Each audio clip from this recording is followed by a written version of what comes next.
Hi dears, welcome back.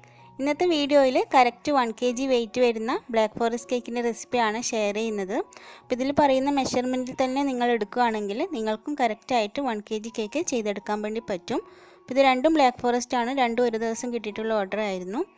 അപ്പോൾ video നിങ്ങൾ skip ചെയ്യാതെ കാണുക. അപ്പോൾ ഇതിൽ തന്നെ സിറപ്പിൻ്റെ അളവൊക്കെ കാണിക്കുന്നുണ്ട്. അപ്പോൾ നമുക്ക് വീഡിയോയിലേക്ക് പോവാം. അപ്പോൾ ആദ്യം തന്നെ ഫ്ലോറൊക്കെ ഒന്ന് അരിച്ചെടുക്കാം. അപ്പോൾ ഇവിടെ ഒരു കപ്പിൽ മൈദ എടുത്തിട്ടുണ്ട്, അത് അരിപ്പയിലേക്ക് ഇട്ട് കൊടുക്കുക. 250 ml കപ്പാണ്. ഇനി ഇതിൽ നിന്ന് ഒരു 3 ടേബിൾ സ്പൂൺ മൈദ ഇതേപോലെ ലെവൽ ചെയ്ത് മാറ്റിയിട്ട് അതിന് പകരമായിട്ട് 3 ടേബിൾ സ്പൂൺ കൊക്കോ പൗഡർ ചേർത്ത് കൊടുക്കാം. അപ്പം ഞാൻ യൂസ് ചെയ്യുന്നത് സാഫ്രോണിൻ്റെ ഡാർക്ക് കളർ കൊക്കോ പൗഡറാണ്. ഇതിന് അത്യാവശ്യം നല്ല ഡാർക്ക് കളർ കിട്ടാറുണ്ട്. ഇനി ഇതിലേക്ക് 1 ടീസ്പൂൺ ബേക്കിംഗ് പൗഡറും 1/4 ടീസ്പൂൺ ബേക്കിംഗ് സോഡയും ചേർത്തിട്ട് നന്നായിട്ടൊന്ന് മിക്സ് ചെയ്ത ശേഷം ഒരു പ്രാവശ്യം അരിച്ചെടുക്കാം. അപ്പോൾ നിങ്ങൾക്ക് വേണമെങ്കിൽ 2-3 പ്രാവശ്യം അരിച്ചെടുക്കാം. അപ്പോൾ ഞാനിവിടെ ഒരു പ്രാവശ്യം അരിച്ചെടുത്തിട്ട് നന്നായിട്ടൊന്ന് മിക്സ് ചെയ്തെടുക്കുകയാണ്.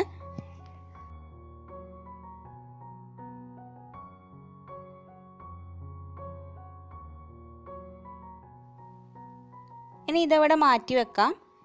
ഇനി ഒരു 4 മീഡിയം സൈസിലുള്ള മുട്ട എടുത്തിട്ട് സെപ്പറേറ്റ് ചെയ്ത് വെച്ചിട്ടുണ്ട്. അപ്പോൾ ഇങ്ങനെ ചെയ്യുന്ന സമയത്ത് നമ്മൾ എടുക്കുന്ന ബൗളിലൊന്നും വെള്ളമൊന്നും കാണാൻ പാടില്ല. അതേപോലെ എഗ് യോക്കിൽ വൈറ്റ് പെട്ടാലും എഗ് വൈറ്റിൽ യോക്കിൻ്റെ അംശമൊന്നും ഉണ്ടാകാൻ പാടില്ല, എന്നാലേ നല്ലപോലെ ബീറ്റ് ചെയ്ത് കിട്ടുള്ളൂ. ആദ്യം എഗ് വൈറ്റിൽ അല്പം ഉപ്പിട്ടിട്ട് ബീറ്റ് ചെയ്തെടുക്കാം. അപ്പോൾ അതിന് മുമ്പേ തന്നെ ഇവിടെ 8 ഇഞ്ചിൻ്റെ ടിന്ന് റെഡിയാക്കി വെച്ചിട്ടുണ്ട്. താഴെ ബട്ടർ പേപ്പർ വെച്ച് കൊടുത്തിട്ടുണ്ട്. സൈഡിൽ ഓയിൽ ബ്രഷ് ചെയ്ത് അടുക്കുകയാണ് ചെയ്തിട്ടുള്ളത്. അപ്പോൾ നിങ്ങൾക്ക് വേണമെങ്കിൽ സൈഡിലും ബട്ടർ പേപ്പർ വെച്ച് കൊടുക്കാം. അപ്പോൾ ആദ്യം തന്നെ എഗ് വൈറ്റ് ബീറ്റ് ചെയ്തെടുക്കാം. അപ്പോൾ ആദ്യം ഏറ്റവും ലോ സ്പീഡിൽ തുടങ്ങിയിട്ട് മെല്ലെ മെല്ലെ സ്പീഡ് കൂട്ടിയിട്ട് മാക്സിമത്തിലേക്ക് ആക്കി കൊടുക്കാം. ഇതിലേക്ക് ഒരു 1/2 കപ്പ് പൊടിക്കാത്ത പഞ്ചസാര ചേർത്ത് കൊടുക്കുന്നുണ്ട്. അതും കൂടി ചേർത്തിട്ട് എഗ് വൈറ്റ് നല്ലപോലെ ബീറ്റ് ചെയ്തെടുക്കാം. അപ്പോൾ ഇതിവിടെ ബീറ്റ് ചെയ്തെടുത്തിട്ടുണ്ട്. ഇനി ഇതിലേക്ക് യോക്ക് ഓരോന്നായിട്ട് ചേർത്ത് കൊടുക്കാം. അപ്പോൾ യോക്ക് ചേർക്കുമ്പോഴാണ് എപ്പോഴും വാനില എസൻസ് ചേർത്ത് കൊടുക്കേണ്ടത്. 1 ടീസ്പൂൺ അളവിൽ അതും ചേർത്ത് കൊടുത്തിട്ടുണ്ട്. ആദ്യത്തെ യോക്ക് കംപ്ലീറ്റ് ആയിട്ട് ഇതിൽ മിക്സ് ആയ ശേഷം അടുത്ത യോക്ക് ചേർത്ത് കൊടുക്കാം.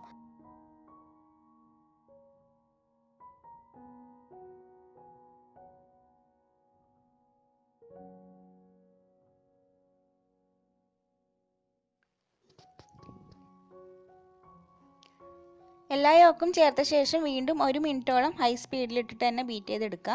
അതിനുശേഷം ഇതിലേക്ക് 1/4 കപ്പ് അളവിൽ ഓയിലാണ് ചേർത്ത് കൊടുക്കുന്നത്.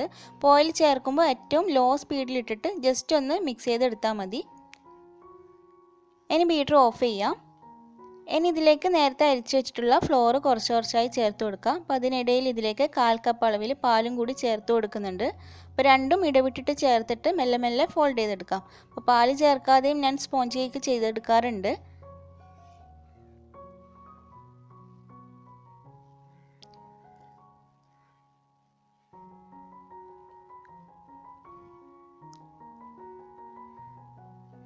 ഇനി ഈ ബാറ്റർ ടിന്നിലേക്ക് ഒഴിച്ചു കൊടുത്തിട്ട് നന്നായിട്ട് ടാപ്പ് ചെയ്ത ശേഷം 10 മിനിറ്റ് മുമ്പേ പ്രീ ഹീറ്റ് ചെയ്ത ഓവനിലേക്ക് വെച്ച് കൊടുത്തിട്ട് ഒരു 30 മിനിറ്റ് ബേക്ക് ചെയ്തെടുക്കാം. ഗ്യാസ് സ്റ്റോപ്പിലാണെങ്കിൽ 10 മിനിറ്റ് മുമ്പേ പ്രീ ഹീറ്റ് ചെയ്ത പാത്രത്തിലേക്ക് ഇറക്കി വെച്ച് ഒരു 45 മിനിറ്റ് വരെ ബേക്ക് ചെയ്തെടുക്കണം. അപ്പോൾ ആ ഒരു സമയം കൊണ്ട് ചെറിയ സിറപ്പ് റെഡിയാക്കി വെക്കാം. അപ്പോൾ അതിനായിട്ട് ഒരു 5-6 ചെറിയ എടുത്തിട്ട് ഇതേപോലെ ചെറിയ പീസാക്കിയിട്ട് കട്ട് ചെയ്ത് വെച്ചിട്ടുണ്ട്. അതിലേക്ക് 1/2 കപ്പ് അളവിൽ പഞ്ചസാര ചേർത്ത് കൊടുക്കാം. അതേപോലെ 1/4 കപ്പ് അളവിൽ വെള്ളം കൂടി ചേർത്തിട്ട് ഇതൊന്ന് തിളപ്പിച്ചെടുക്കാം. അപ്പോൾ കൂടുതലായിട്ട് തിളച്ച് വറ്റേണ്ട ആവശ്യമില്ല. ജസ്റ്റ് ഒന്ന് തിളച്ച ശേഷം ഫ്ലെയിം ഓഫ് ചെയ്തിട്ട് നന്നായിട്ട് ചൂടാറിയ ശേഷം ഫ്രിഡ്ജിൽ വെച്ച് നന്നായിട്ട് തണുപ്പിച്ചെടുക്കാം. അപ്പോൾ അപ്പോഴേക്ക് കേക്കൊക്കെ ഇവിടെ റെഡി ആയിട്ടുണ്ട്. അപ്പോൾ ചെറുതായിട്ടൊന്ന് ചൂട് വിട്ട് മാറിക്കഴിഞ്ഞാൽ ടിന്നിൽ നിന്ന് മാറ്റി കൊടുക്കണം, അല്ലെങ്കിൽ സൈഡൊക്കെ ക്രിസ്പി ആയിട്ട് പോവും. അപ്പോൾ ബട്ടർ പേപ്പറും അങ്ങ് മാറ്റി കൊടുത്തിട്ട് ചൂട് നന്നായിട്ട് മാറുന്നത് വരെ വെയിറ്റ് ചെയ്യാം. ഇപ്പോൾ ഈ ഒരു സ്പോഞ്ച് കേക്കിന് മാത്രം വെയിറ്റ് വരുന്നത് 450 ഗ്രാമാണ്.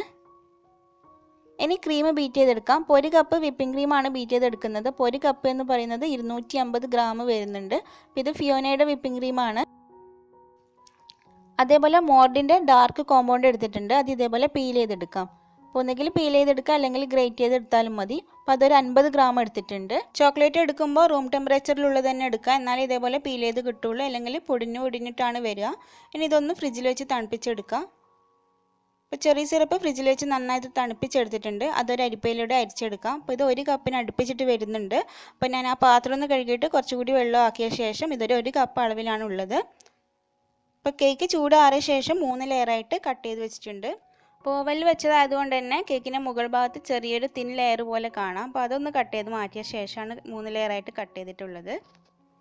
ഇനി ഒരു ടിഷ്യൂ പേപ്പർ നനച്ചിട്ട് ടേൺ ടേബിളിൻ്റെ പുറത്ത് ഇതേപോലെ വെച്ച് കൊടുത്തിട്ടുണ്ട്. അപ്പോൾ അതിന് മുകളിലാണ് കേക്ക് ബോർഡ് വെച്ച് കൊടുക്കുന്നത്. അപ്പോൾ അതവിടെ മൂവ് ചെയ്യാതെ അവിടെ ഇരുന്നോളും.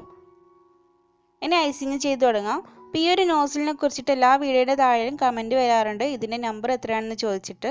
അപ്പോൾ ഇതിൻ്റെ പുറത്തുള്ളത് 108 എന്നാണ്. പക്ഷേ 108 എന്ന് പറയുന്നത് സാധാരണ ഉള്ള ഒരു ചെറിയൊരു സ്റ്റാർ ടിപ്പാണ്. അപ്പോൾ ഇതിലെങ്ങനെയാണ് ഈ ഒരു നമ്പർ വന്നതെന്ന് എനിക്കറിയില്ല. അപ്പോൾ ഇത് വലിയൊരു റോസൊക്കെ വരക്കുന്ന പോലത്തെ നോസിലാണ്.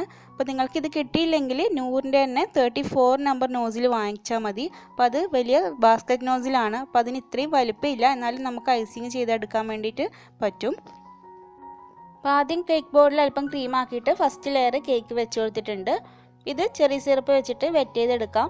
അപ്പോൾ ഇത് 1 കപ്പ് ചെറി സിറപ്പാണ് ഉള്ളത്. അപ്പോൾ നിങ്ങൾക്ക് 1 കപ്പിൽ 3 ലെയറിലായിട്ട് ഈക്വലായിട്ട് വെറ്റ് ചെയ്യാൻ പറ്റുന്നില്ലെങ്കിൽ 3 ഭാഗമായിട്ട് അത് മാറ്റി കൊടുക്കുക. അതായത് 1/3 കപ്പ് അളവിൽ 3 പാർട്ടാക്കിയിട്ട് അവിടെ മാറ്റി വെക്കുക.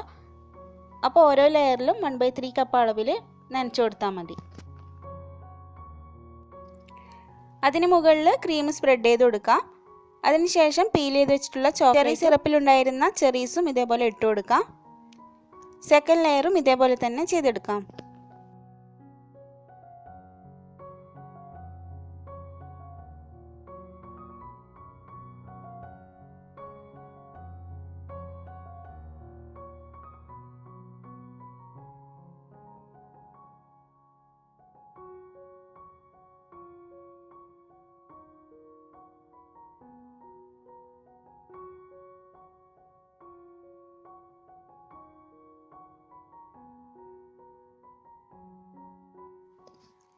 അങ്ങനെ എല്ലാ ലെയറും വെറ്റ് ചെയ്ത ശേഷം കേക്ക് മുഴുവനായിട്ട് ക്രീം വെച്ച് ഒന്ന് ക്രം കോട്ട് ചെയ്തെടുക്കാം. എന്നിട്ടൊരു 10 മിനിറ്റ് ഫ്രീസറിൽ വെച്ചെടുക്കുക. അതിനുശേഷം ബാക്കിയുള്ള ക്രീം കേക്കിൽ ഇതേപോലെ മുഴുവനായിട്ട് കവർ ചെയ്തെടുക്കാം.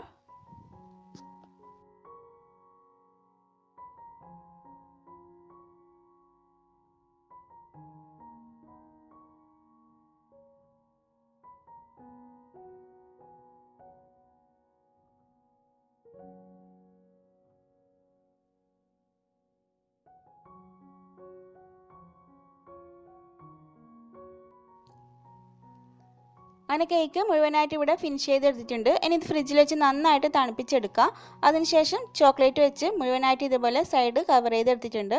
ഇനി കുറച്ച് ക്രീം മാത്രമേ ബാക്കിയുള്ളൂ.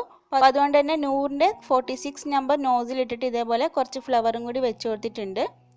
അതിന് മുകളിൽ ഓരോ ചെറിയും കൂടി വെച്ച് കൊടുക്കാം. അപ്പോൾ ചെറി നേരെ ഹാഫ് ആക്കിയിട്ടാണ് വെച്ചിട്ടുള്ളത്. അപ്പോൾ കാണുമ്പോൾ നമുക്കൊരു ചെറി മുഴുവനായിട്ട് വെച്ച പോലെ ഉണ്ടാവും. അപ്പോൾ ബേസിൻ്റെ വെയിറ്റ് കൂടാതെ ഇത് കറക്റ്റ് 1 kg ആണ് വരുന്നത്. ഇനിയിപ്പോൾ നിങ്ങൾക്ക് കൂടുതൽ ഡെക്കറേഷൻസ് ഒക്കെ വേണമെന്നുണ്ടെങ്കിൽ 3 മുട്ട വെച്ചിട്ട് സ്പോഞ്ച് കേക്ക് ചെയ്തെടുക്കാം. അതിനുശേഷം ക്രീം 1 കപ്പിനേക്കാളും അല്പം കൂടുതലായിട്ട് എടുത്തിട്ട് ഇതേപോലെ ചെയ്തെടുത്താൽ മതി. ഇതേപോലെ തന്നെ ചെയ്തിട്ടുള്ള വേറൊരു കേക്കാണ്. അപ്പോൾ ഇത് സ്പാച്ചുല ഡിസൈനാണ് കൊടുത്തിട്ടുള്ളത്. അപ്പോൾ അത് മുമ്പിലത്തെ വീഡിയോയിലൊക്കെ കാണിച്ചിട്ടുണ്ട്. പിന്നെ കുറച്ച് റോസും ചോക്ലേറ്റ് വെച്ചിട്ട് ലീഫും കൂടി ഉണ്ടാക്കിയെടുത്തിട്ടുണ്ട്. ഇതും കറക്റ്റ് 1 kg ആണ് വരുന്നത്. അപ്പോൾ ഇതിൻ്റെ ഫില്ലിങ്ങിലൊക്കെ ചോക്ലേറ്റ് കുറച്ച് അധികം തന്നെ ഇട്ട് കൊടുത്തിട്ടുണ്ട്. അപ്പോൾ ഇത്രയേ ഉള്ളൂ ഇന്നത്തെ വീഡിയോ. ഈ ഒരു വീഡിയോ നിങ്ങൾക്ക് ഇഷ്ടമായിട്ടുണ്ടെങ്കിൽ ലൈക്ക് ചെയ്യാനും ഷെയർ ചെയ്യാനും സബ്സ്ക്രൈബ് ചെയ്യാതെ വീഡിയോ കാണുന്നവരുണ്ടെങ്കിൽ പ്ലീസ് ഒന്ന് സബ്സ്ക്രൈബ് ചെയ്ത് സപ്പോർട്ട് ചെയ്യാനും മറക്കരുത്. അപ്പോൾ മറ്റൊരു ദിവസം വീണ്ടും കാണാം. Thanks for watching.